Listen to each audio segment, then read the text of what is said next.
Carole Lieberman. Well, today we're going to be talking about who was Charlie Kirk really, and why should we care?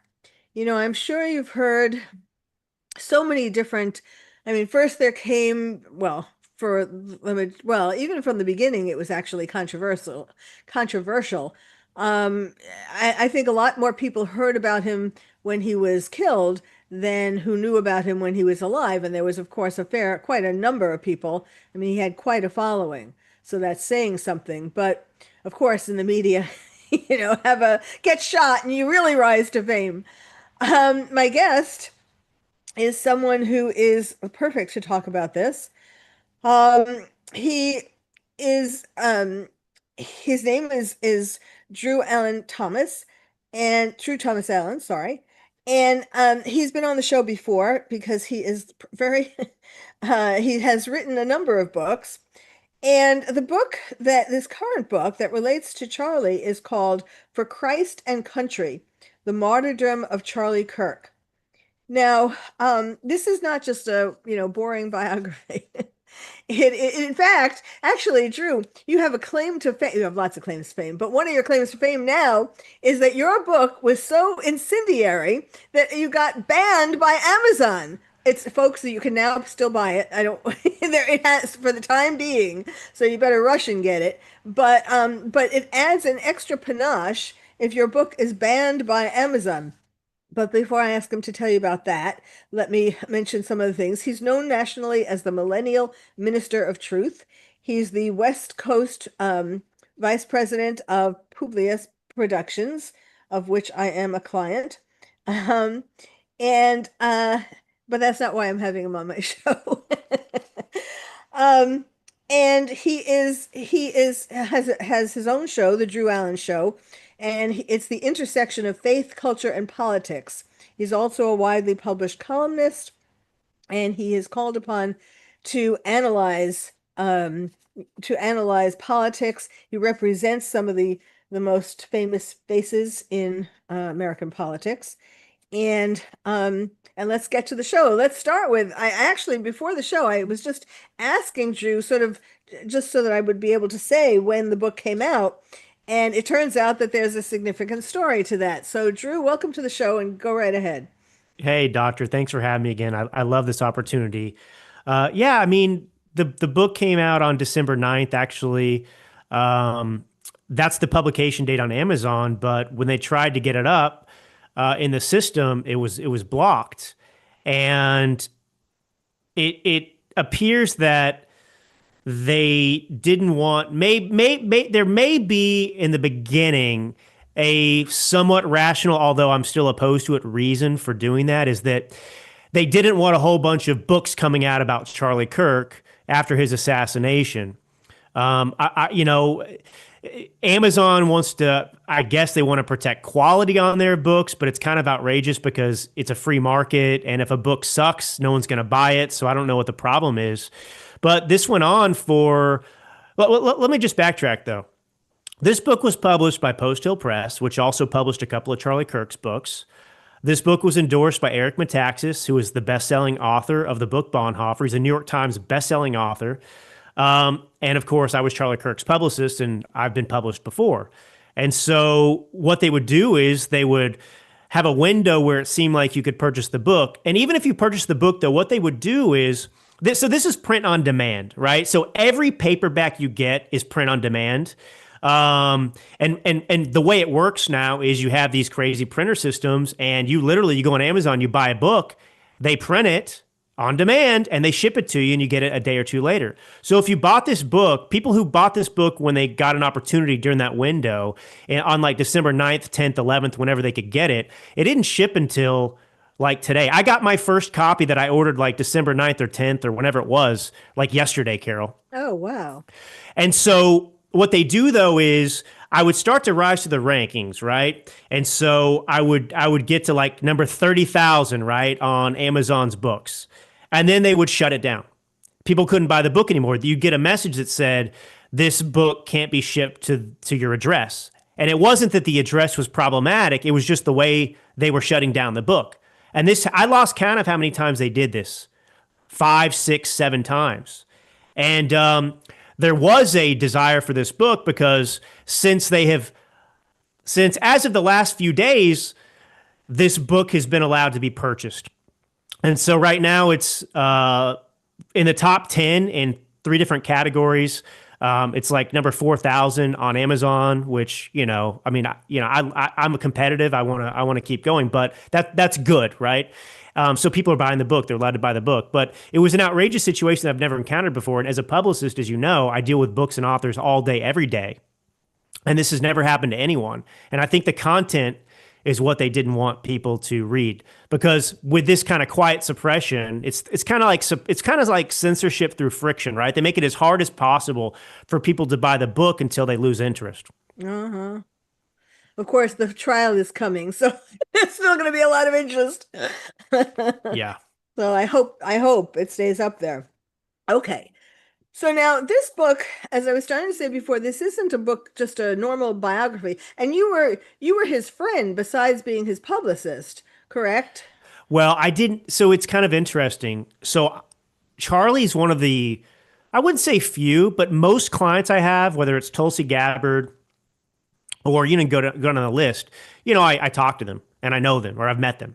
Charlie, I didn't actually meet. I never talked to personally. It's which is what makes this book more interesting to me and unique is because I was so affected by his death, obviously. But I just had a professional relationship as his publicist, but I never dealt with Charlie personally. And when he was alive, to your point, I didn't even realize how important he was. Uh-huh, uh-huh. Interesting. And I think you must have arranged it for him to be on this show, uh, Yep. back then, which, that really, it really affected me too when he was killed. Because I felt I had that, well, relatively personal, I spoke to him for what, half an hour, but, Yeah. but, I was touched by him because of his genuineness, and his passion for trying to make this a better country.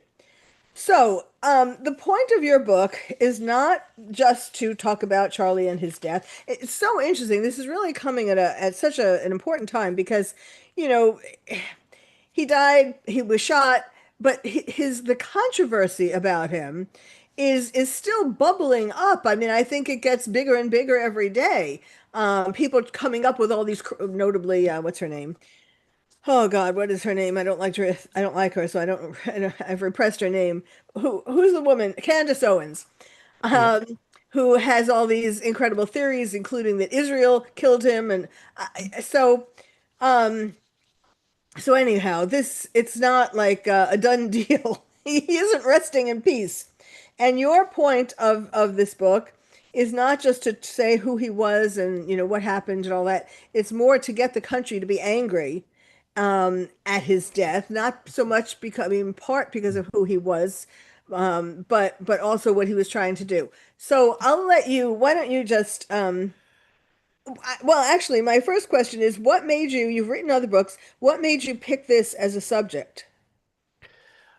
It didn't start out as I didn't intend to write a book at first. I was trying to grapple with these emotions that I had never felt before. I cried for a week after he died. I was I was picking up my oldest daughter, who was a two and a half about at the time, from school. Um, and I rolled into the parking lot with my wife. And the day before, my daughter had told my wife, when she came to pick her up, where's, dad in car. And I wasn't in the car because I don't usually pick her up from school. And she was really disappointed. So the day that Charlie was assassinated, I said, you know what? I'm going to go with you. I want to see that smile on her face when I pick her up from school because, she was disappointed yesterday. And as I rolled into the parking lot and my wife was getting ready to get out of the car to go retrieve her, I got the notification that Charlie Kirk had been shot. And it was not like the time that President Trump was shot because we knew right away that he was okay. And I just had this feeling.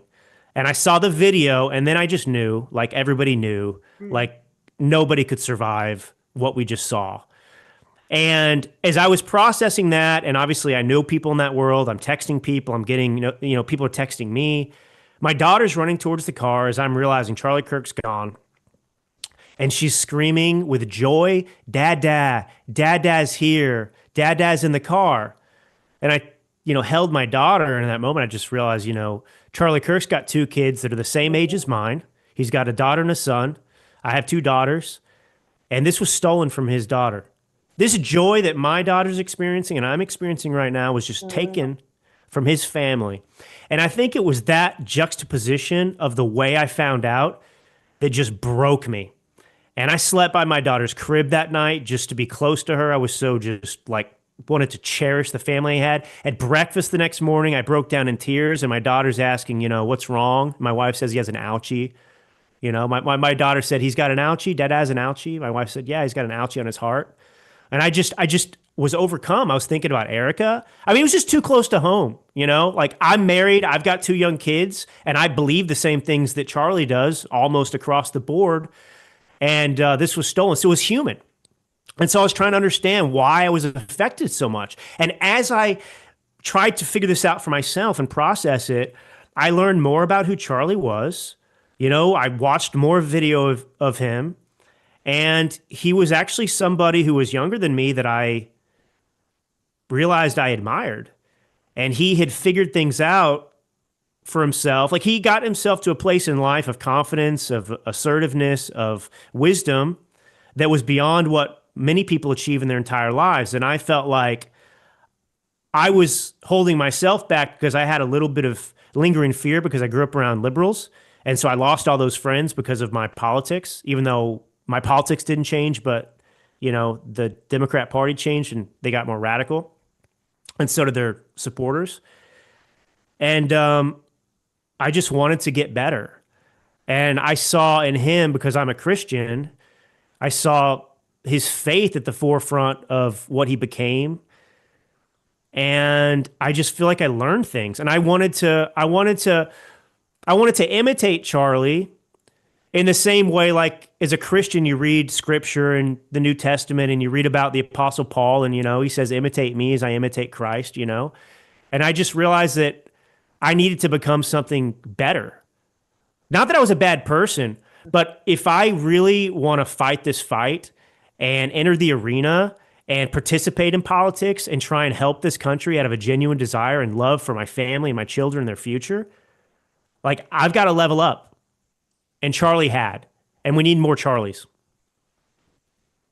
Well, what do you mean? I got chills when you were telling that story about your daughter. Yeah. Um, what do you mean that you have to level up? So I think that the legacy of Charlie, one of the legacies is that he had an intense hunger for knowledge. What made him so unique was that even other conservatives or Republicans, they don't want to go into uncomfortable spaces. They don't want to debate other people. Mm. Charlie Kirk loved debating people. It made him happy. He sought those environments, and that takes real courage. And that courage can only come from genuine conviction. And so I just realized like that's what we need in this world. We need more people to have that type of courage and confidence because he was so respectful. If you watch him on these college campuses, he would hush his own supporters and say, shh, we're going to let this person have a chance to talk. No, no, don't boo them. I mean, this is how he was. Right. And he had a genuine love. And that's what he came at with all these issues. And the left dehumanized him and smeared him as this monster that hated. And the real haters were the ones that killed him, of course, and celebrated his death, not Charlie Kirk. And so by level up, I just mean we've all got to strive for personal improvement every single day. We cannot settle for where we are. And Charlie Kirk exemplified American exceptionalism, in my opinion. Yes. Well, I mean, you're pretty you're pretty high up there all right now, but we can always do better, right? We can each do better. Um, so your book is call really it's a call to action for people to level up, if you want to put it like that. Um, and because you describe things as a warning, a warning of about America's. Well, first of all, you say the things that you say the thing that a lot of people don't want to say, which is that the left killed Charlie Kirk.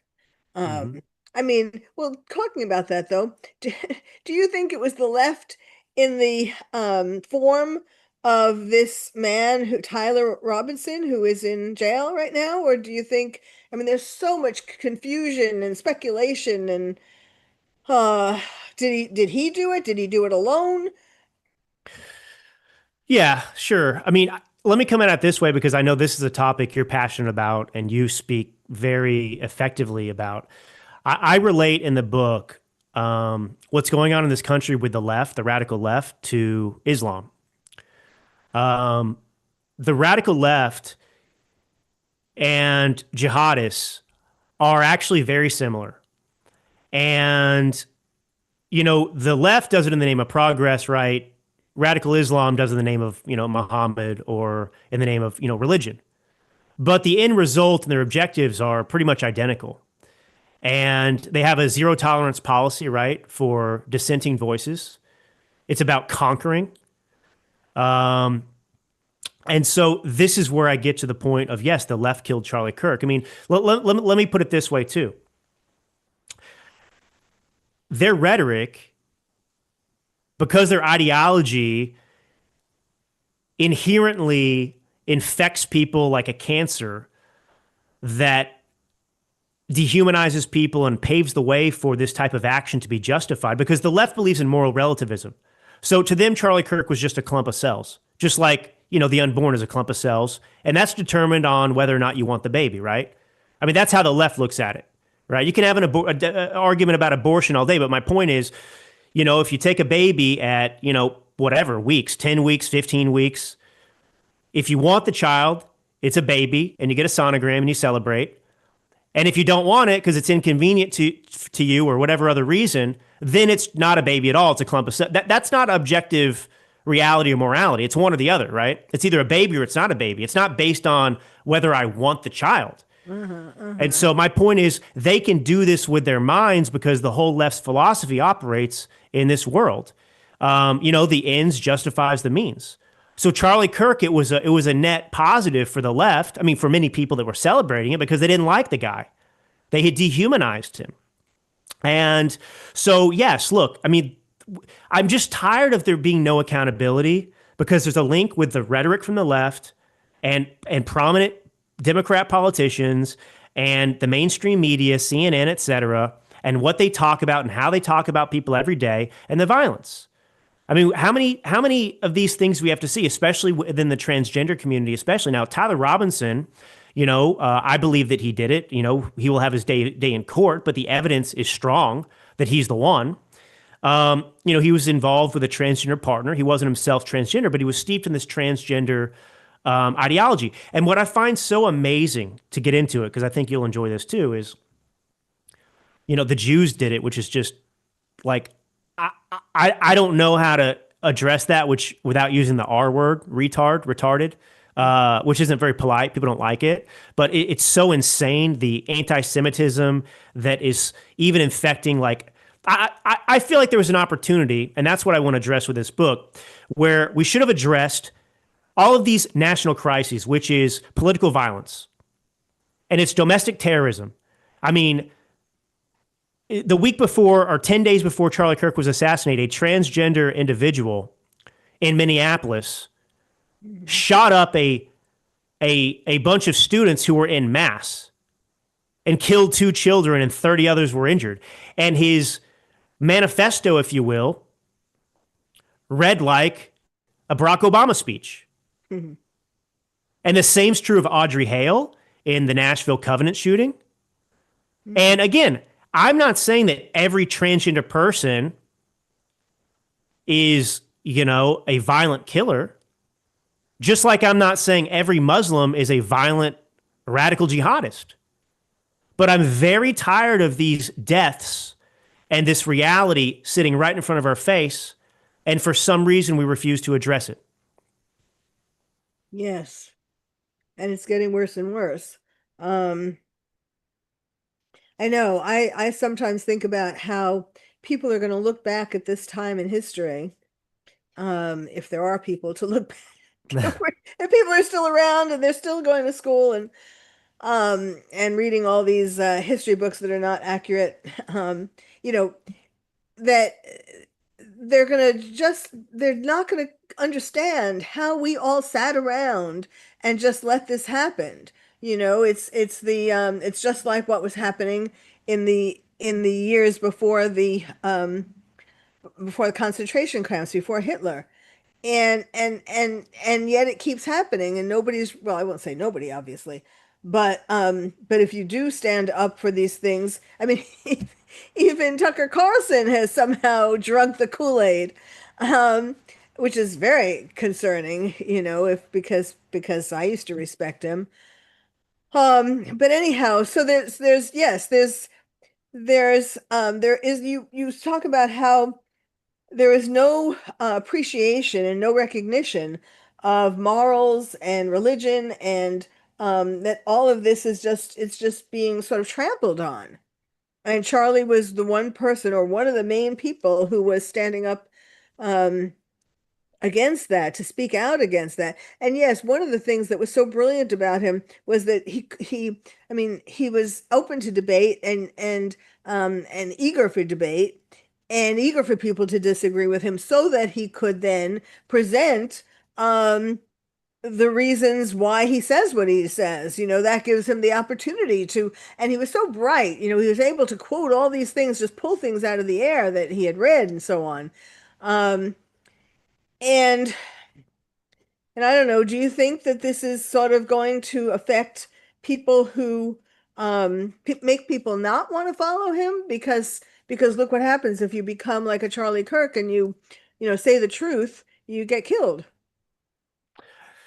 I think that there are certain prominent people out there um, that definitely have that fear, but I think that ultimately the upshot of what's happened afterwards is that I think there are tens of thousands of people actually out there who have less fear. And I have to believe that. I mean, I do see it with some people. I've seen it with people who came out after his death, and they just felt like they needed to be like almost bear witness to what they'd seen and who they were, kind of outing themselves as supporters or people that um, at least admired and respected him. And I, you know, we're so connected as human beings.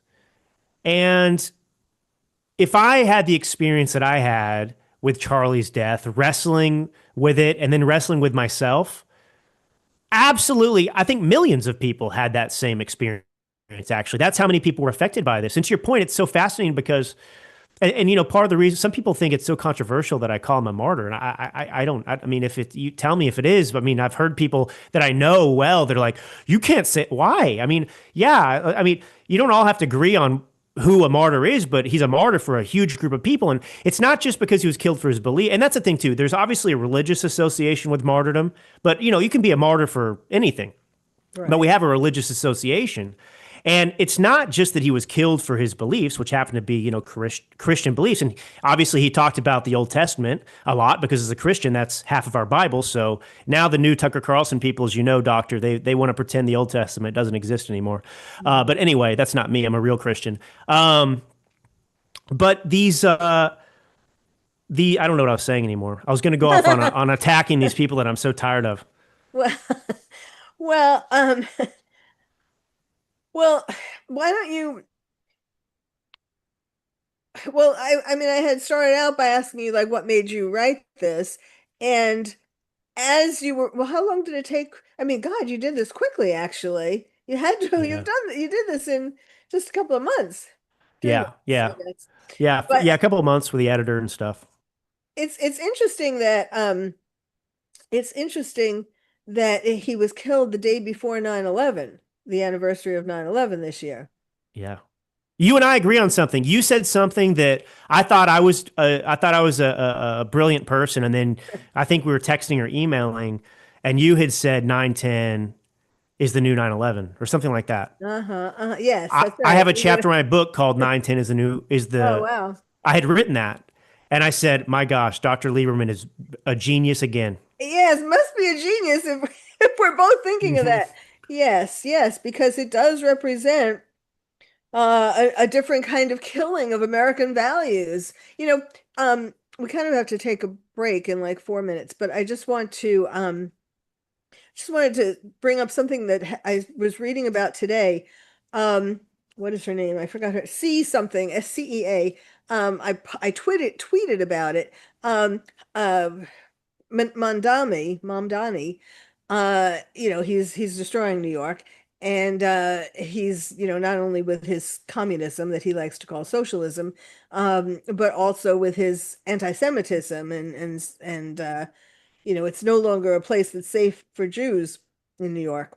And New York is the place where there's the most Jews, or was the place where there was the most Jews outside of Israel. And I was born and bred in New York, and I'm very proud of it. And it feels like, when 9/11 happened, that's when I decided to become the terrorist therapist and all that and help people with terrorism. I mean, it changed my life tremendously. But in a way, with Charlie Kirk dying, I mean, it's like you feel that because I felt my heart was broken for New York when 9/11 happened.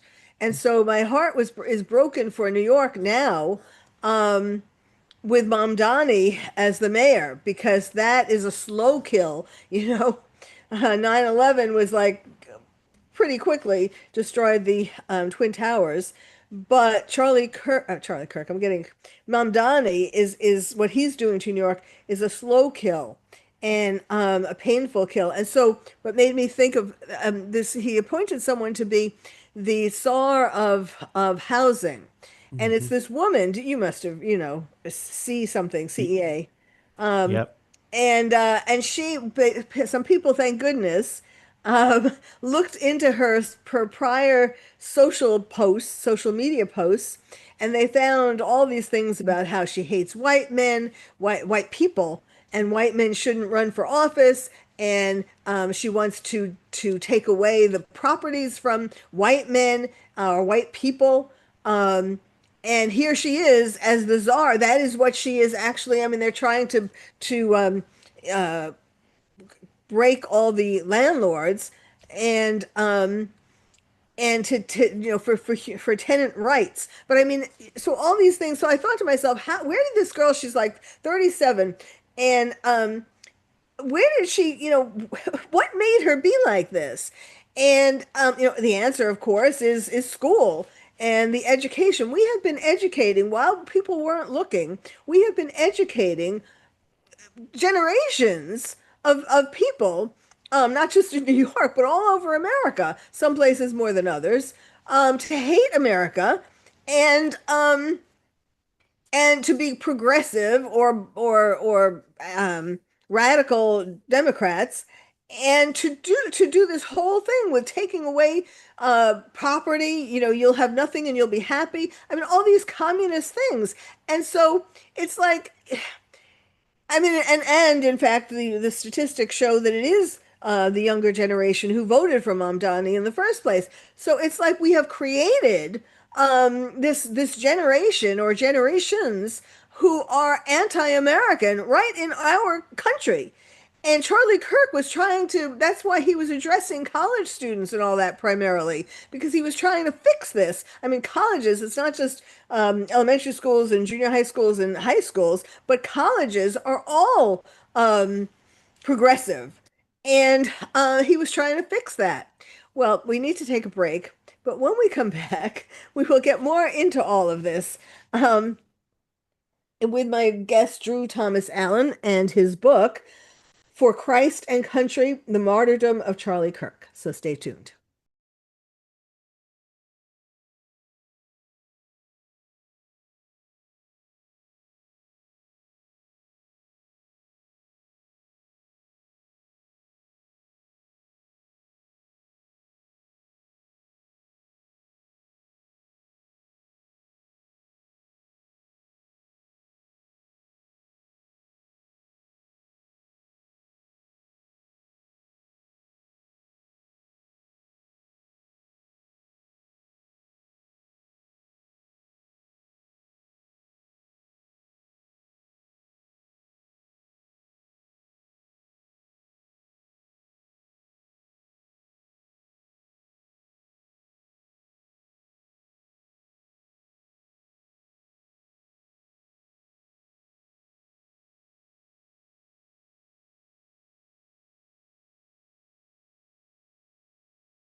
And welcome back to Dr. Carole's Couch. I'm your psychiatrist host, Dr. Carole Lieberman. My guest is Drew Thomas Allen. He is the author of For Christ and Country, The Martyrdom of Charlie Kirk. We're talking about all the reasons why Charlie Kirk was important, but more than that, his book is really a call to action to get all of us to realize that to refuse to surrender faith, freedom, or truth to people in America who want us to do that, like the radical left. Now, I just want to put a little mention here. I was talking about Mamdani and who he's appointing. It's not just this woman.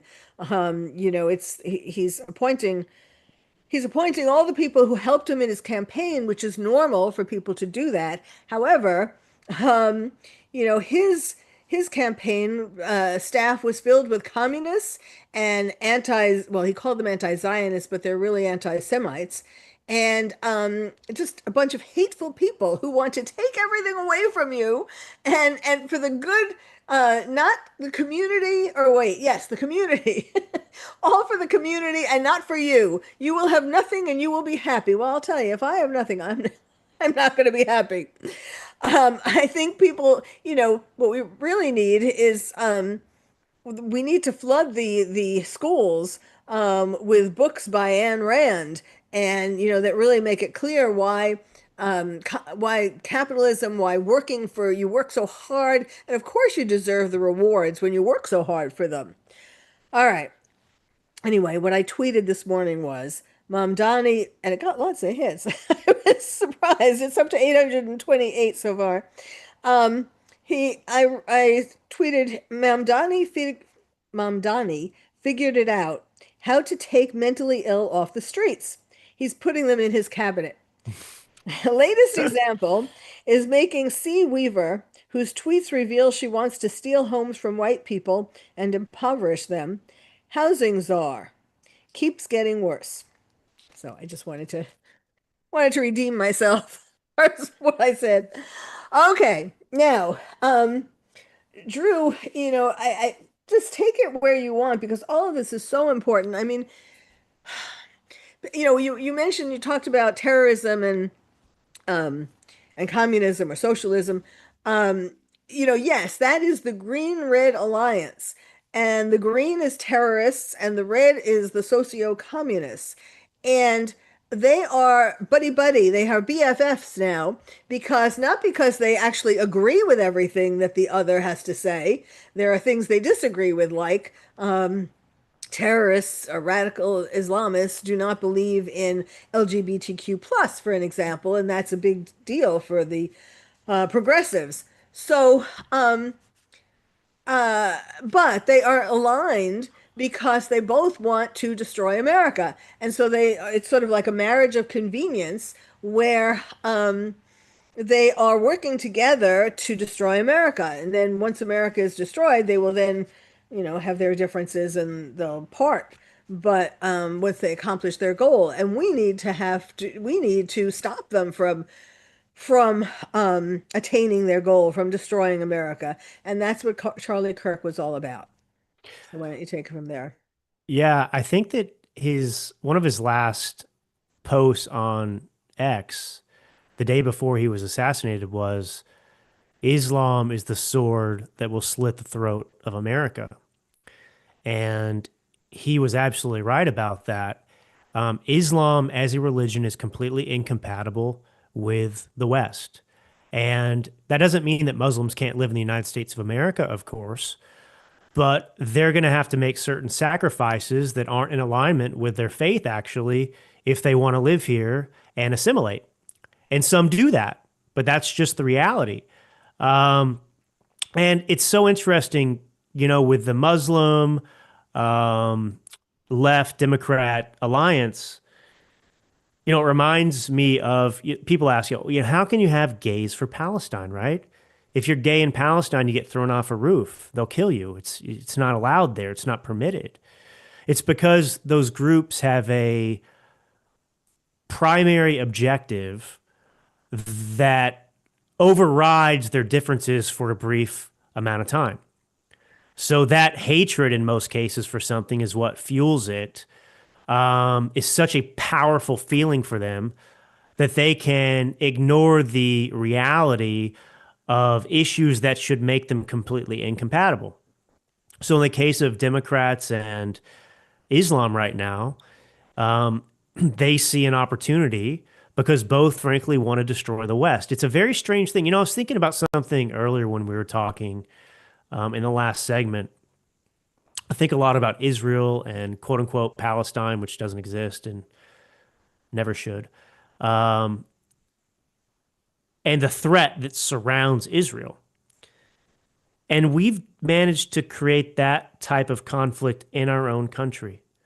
We basically, as conservatives now, as Charlie Kirks, as people like that, you could make an analogy that we are, Israel, and we are surrounded now by people who also want us dead. Hmm, hmm. Because the radical left does want conservatives dead. It has been the need to us or be killed. And that's what you saw with Charlie Kirk. That's what you've seen with the attempted assassination of President Trump, of Steve Scalise, and Republican House member who Bernie Sanders supporter, shot up the congressional Republican baseball team that was practicing. I mean, there's a long list, the transgender stuff, et cetera, too. So The only good conservative is a dead conservative. that's correct. That's correct. That was proven. And the other thing, I really want to stick with this kind of 9/10 is the new 9/11 and the analogy and comparison between radical Islam and the radical left. Because I'm curious what you think about this and how you felt. But one of the observations I make in the book is that I was a freshman when 9/11 happened in high school.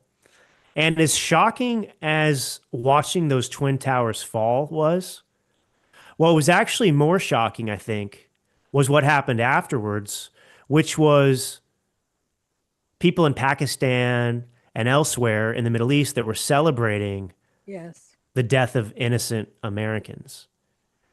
And with Charlie Kirk's death, it came back to me because I wasn't watching somebody in the Middle East celebrating a tragedy here. I was watching people I went to high school with celebrate it. Yes. Yes. Oh, wow. Wow. And that's what was scarier than even the murder. It was that they had a bloodlust. Yes. Wow. That's very interesting. Um, I mean, the whole thing is interesting, like thinking of conservatives like Israel that being surrounded. Um, it is true. And you can't, I always thought about moving to the south of France because I used to live in Paris when I went to medical school and I loved it. But you can't move to France because it's flooded with, as are most European countries, flooded with radical Islamist migrants. And I mean, surrounding all of the West. I mean, not just America. They're surrounding Europe. They have surrounded Europe, and they're killing or trying to kill all the people who want good and love and good things. Um, and this is very so the magnitude is much bigger. And you were just reminding me, like on October 7th, when Hamas came into Israel, and they had this bloodlust in their eyes because they were doing this for their God, and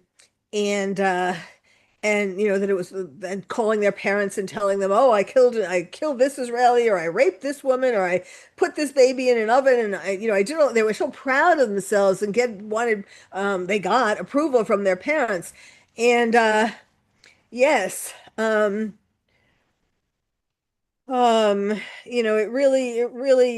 It really is frightening to think that, but why? Okay, here's a question for you. Why? Because I mean, I don't have a good answer for it. Um, why do you think, why weren't we watching? Like this kind of primarily came out during COVID when parents got to see their kids online, talk, in classes and all that, and they got more involved with what their children were studying and all that. But how did we miss it for all these years while all this indoctrination was going on in our schools? Mm, that's a loaded question with probably a very complicated answer. I think there's varying degrees of societal decay. I think that you can go back to our economy, which doesn't permit anymore for a woman if she wants to stay home and be a stay-at-home mom and raise the kids. There's a necessity now, and Charlie Kirk talked about this a lot, right? But there's a necessity now for most people in most circumstances for both parents to work full-time jobs. And when you have a situation like that, you need care for your kids, right? You need them to be somewhere, and so I think that that's part of it. And then on top of that, I think with the Netflixes and all these things that are comforts for us that are also just distractions, we don't take our responsibilities very seriously anymore, just as human beings, as family members, as parents. We get tired and it's hard to parent. I know this. I have a almost 3-year old, and I have another daughter who's turning 1 on January 10th. And man, there's a temptation to just get away from me. Like I just want to sit here, leave me alone. I'm so exhausted. I'm working. I'm trying to provide for this family and improve our circumstances. And you're screaming and you need things, and they're just children. And there are distractions now, though. I think about my kids. We pretty much tuned out of TVs and things like that because we were traveling a little bit at different homes that weren't ours, family members and stuff over the holidays. And I totally just I zoned out of work mode like 2 weeks. I've never done this before, even as a publicist. This is the first time I pretty much shut it down. Mhm. And it was so cool to see the experience that I had just not being involved with the distractions, my mobile devices, TV, playing games, having like real family time and personal time. And I enjoyed my kids so much more. Um, and I didn't want my kids to just sit there and watch TV either. My oldest one too, because you lose creativity. It's just so I think there's an economic factor where it's hard to life's hard. I mean, it's hard. It's hard growing up right now. It's hard being an adult right now, I think. I mean, we just endured 4 years, obviously of just hell really with inflation and stuff. People felt that. You're working harder to make less in some ways. Both parents are away. You've got kids. And so, and then I think there's kind of the dissolution of faith. I think that just the Christian tradition and Judeo-Christian tradition of just those common values that are so important in our lives, we get away from those Well, and we're lazy. that is one of the effects of COVID. Um, I mean, the people who planned COVID, I think they probably planned this part too, that in a lot of places the temples and churches were shut down, weren't allowed to be open during COVID, like in California, Yeah. thanks to Governor We're Newsom. both there, so we both had that experience. And so people got out of the habit of going to church every Sunday or synagogue every Friday or Saturday. And they're not, it's hard to get them to come back. And but as far as the women working, uh, yes, it is partly for economy, as you were saying. But I think it's the negative effects of the women's letting women to work, to not think that wasn't enough. Did you hear me? Are we having, can Well, you hear you me? you you broke up a little bit, but now I'm hearing you a little bit clearer. I could kind of piece it together, but that Oh, last part about women. okay. I was saying that the radical feminist movement Hmm. had a lot to do with women coming to believe that being a mother wasn't good enough. They weren't being productive enough. They needed to have a job. And that was part of it too. Yeah, yeah, and look, my wife Uh-oh, are you is. not here? I can hear you now. Can you hear me? Okay. Yes, yes, You got me still? yes. Okay. Uh-oh, Um, you can't hear me. We'll go. okay. Yeah, Yeah. So, keep talking. so with my own wife, just to play kind of devil's advocate with myself to get to some solutions and properly diagnose the issue. Mhm. My wife is a stay-at-home mom right now. She has two kids to deal with. I work from home, which is kind of a complexity in itself, which I don't actually prefer because I'm kind of here, but I'm not. And it's mentally, it's just tough. It's like, you're here. Can you help? No, I got a job, whatever. But my wife is a talented Yeah. person. My wife's an artist, and she's a trained chef. She went to school to be a chef after she got her BA and all that sort of stuff later on. So she was a personal chef and is really talented in that. And she's artistic, and so sometimes she gets just totally worn out and feels like she doesn't have an identity anymore because, she doesn't have much time to devote to herself and her pursuits. And there are days, it's not constant, but there are days when she's so just beaten down from just being a mother. And when the kids are young too, it's like you lose your mind literally because like it's not something you can even communicate with, right? You have no adult conversation all day long. And Uh-huh. on those hard days, she'll say, "Oh my gosh, I feel like, you know, I have no purpose, to some extent, and then she'll quickly, she loves being a mother. But I'm just saying these are hard things that we grapple with as human beings and as mothers and everything else. And it's the most rewarding thing ever, and it's the hardest thing at times too. But the radical feminist movement, the problem is, it tried to assert that there were no differences between men and women. And it's not about equal pay and things. That's not what I'm talking about. I'm not saying advocating that women can't do most professions outside of, I think, certain military jobs, in my opinion. Um, but there are Mhm. differences. And I think that it's really hurt society. And I fight and wrestle with this myself because it affects all of us, this society we've grown up in, that doesn't give us clarity about what our roles and responsibilities are.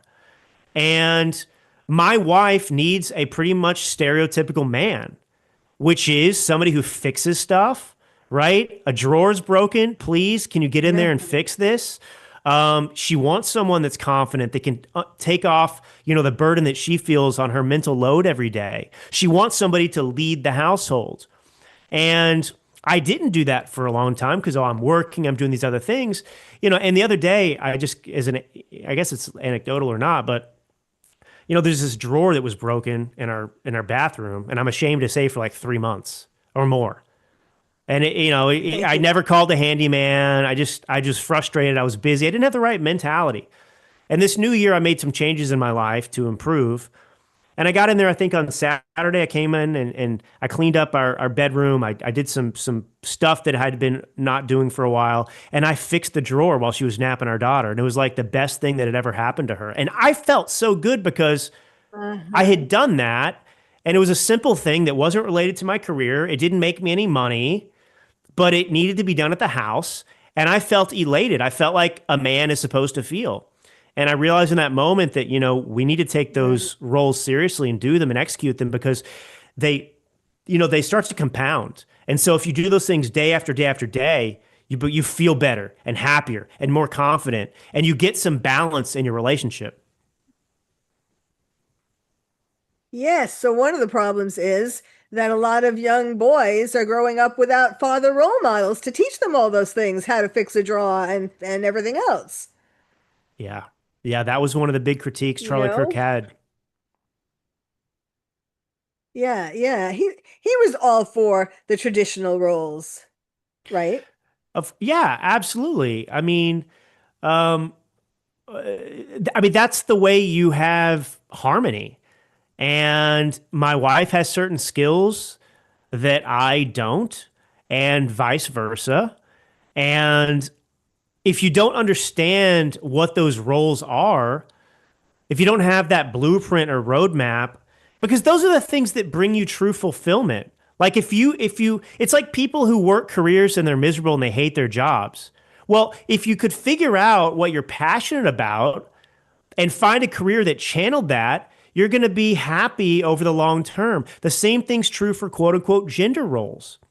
As a man, there are universal things that you should be doing and working on and executing in your life that are going to bring you fulfillment because you're meant to Yes. do those things. Just like a woman is meant to Yeah. do certain things. And when you don't understand those things, you just wander around in complete confusion and you're unhappy and you don't know how to get out of it. Right. And that was what Charlie was trying to help people understand too. Well, okay, here's a question. Do you think Erica is going to be able to sustain being the head of Turning Point and keep the momentum going?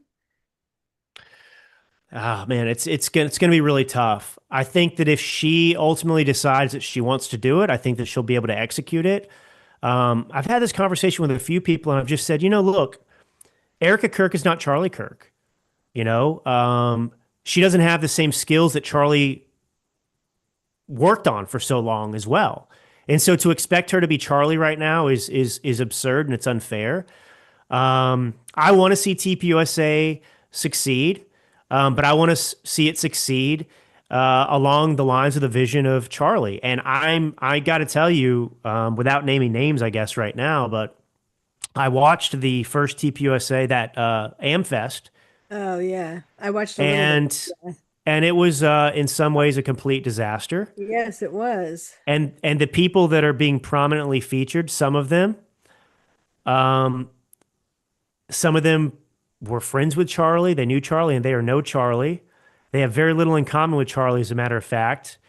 And what they're doing, the spectacle they're turning this into, I find repugnant and repulsive. And there's a lot of views with anti-Semitism that Charlie absolutely rejected. You Yeah, cannot take, yeah. I couldn't believe Tucker Carlson was on Amfest.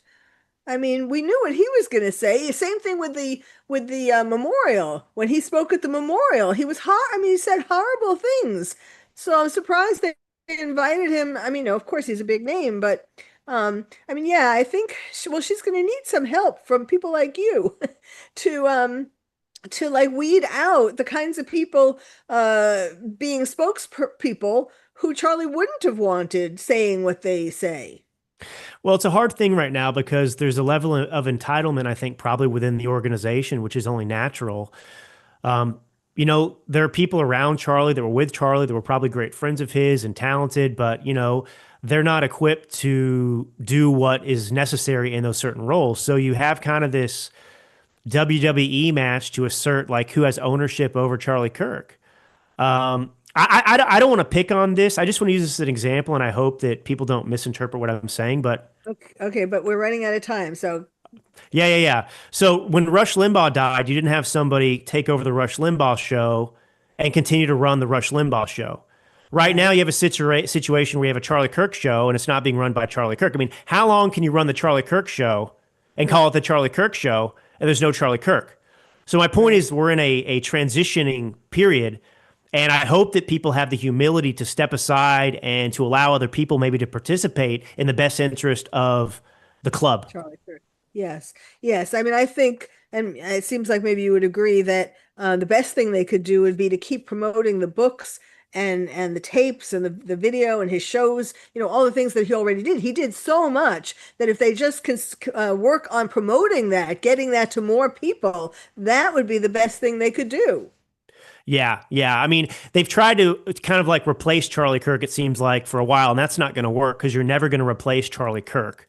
You've got to kind of figure out what matters and then move forward without Charlie because Charlie's not here anymore.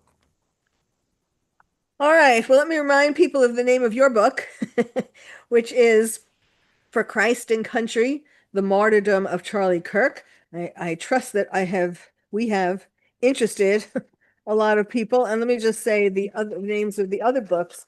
Um, America's Last that you wrote, America's Last Stand. Will you vote to save or destroy America in 2024? And thank God, people must have listened to your book or read your book because they did the right thing. And then Uncommon Sense, Citizens of America on these subjects. I can't on the what I can't. It's too Well, tall. it was a play on Thomas Paine's, common sense. Yeah. So I kind of imitate, what was on that cover with some Oh, changes. oh, But oh, yeah. oh, okay. Yes, that's what we talked about when you were on before, right? Well, we Did did we we did talk about America's that? Last Stand. We did Oh, we did America's Last that. Stand. Oh, that's right. Yeah, we But did I both. guess I mentioned this though, Yep. the first book that you did. I remember that. All right. Well, thank you so much. Um, Really, people, it's this is really important stuff. I really think that I really think that you need to that this will help you to remember, what Charlie Kirk was standing for, and not just Charlie Kirk. I mean, Charlie Kirk was standing for American values. So your book is really about reminding people about American values and the need to fight for them, the need to keep them in our hearts. Yeah. Well, thank you so much, Drew Thomas Allen, and thank you for having written this book. And let's hope Amazon gives people the chance to read it. The sooner that you go to Amazon, the more chance you have of getting to read it. And don't give up. So thank you again, and thank you all for listening. You've been listening to Dr. Carole's